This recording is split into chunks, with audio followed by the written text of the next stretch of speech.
Only last week, I murdered a rock, injured a stone, hospitalized a brick. I'm so mean, I make medicine sick.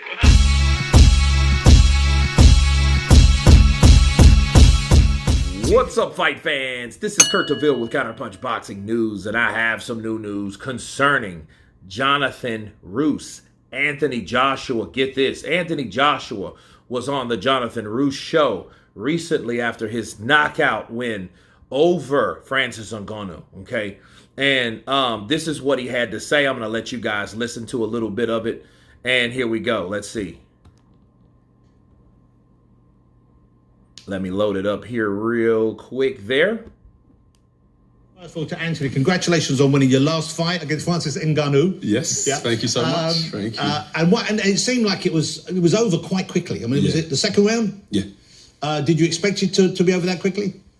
You know, I was preparing for a 10-round tough fight because the guy's a big, strong guy from a different field because he's an MMA fighter. If anyone doesn't know what that is, they use elbows, knees, and submissions. And they're in the cage, aren't they? They're in the cage. Yeah. But it's a similar discipline, but he's a tough guy is what I mean. So I thought it would go to 10 rounds, but I thought I'd still be victorious. And it happened a lot sooner than I expected. I mean, because you knocked him down in the first round. Yeah. He got back up, obviously.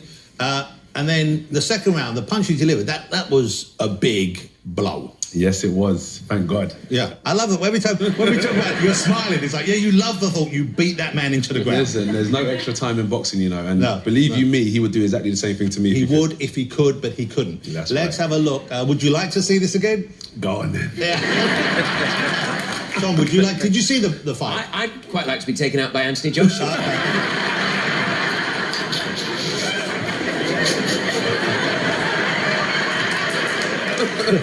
Even though you don't have to, but when you see someone go like that, you must think, okay, this is kind of over. Even if he gets back up, this is kind of over. You can definitely gauge the instincts. Over years, I've built that instinct to know when someone is hurt but can come back and when they're completely finished. Sometimes there is what I believe is called in boxing circles trash talk. Yes. I wouldn't like that. I think you'll be a good trash talker. Do you think? I think you'll be a very good... Sassy talk. You look awful. Oh, what have you done to your hair?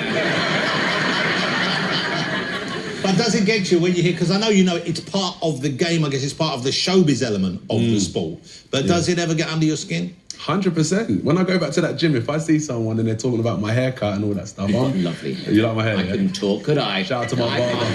Shout out to mine. But yeah, you take it personal and you meditate on it and you wanna punish them for what they said about you. 100%. So when Tyson Fury called you a silly sausage, what do you think I felt? Well, I'm sure you've been called worse. We've all been called worse than a silly sausage. Of course, but this is one of my rivals. Yeah. This is someone I want to compete with one day. So everything he says is like I've got it all stored in the back of my memory. And when the fight happens, I'm going to use it as a lot of fuel. So take that, you silly. So who's a silly sausage? And those are the words of Tyson, or Anthony Joshua, responding to Tyson, the Gypsy King Fury. He's going to punish him and he wants to punish him, so he stores it in the back of his mind. When he plans to get in front of Tyson, he wants to show him everything and unload everything that Tyson has been saying to him and let me counterpunch. I think silence is deadly at times. You got to be careful for the people that don't say anything. They're the worst ones. That's why I hate dating quiet women.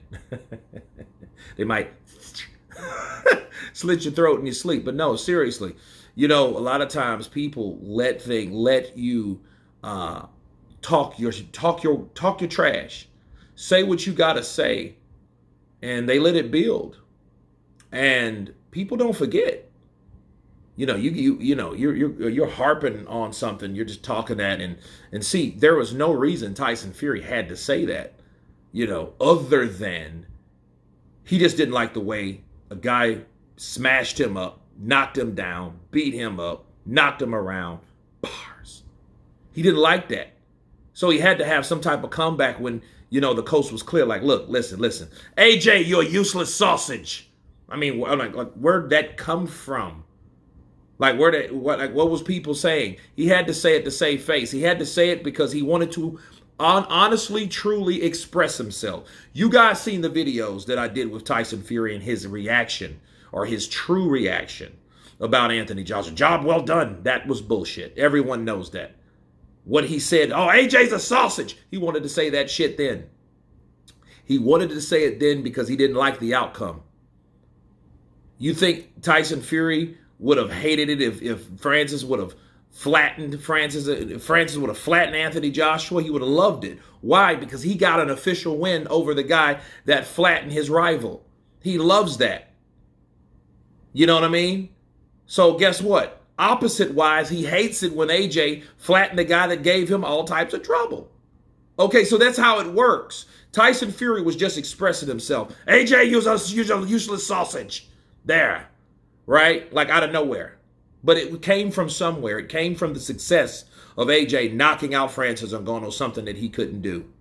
Okay? And somebody that he was looking forward to rematching because of how close that fight really was. But anyway, you guys tell me what you think of Anthony Joshua responding to Tyson Fury's useless sausage comment, stating that he's going to punish Tyson Fury when he sees him. Of course, please subscribe.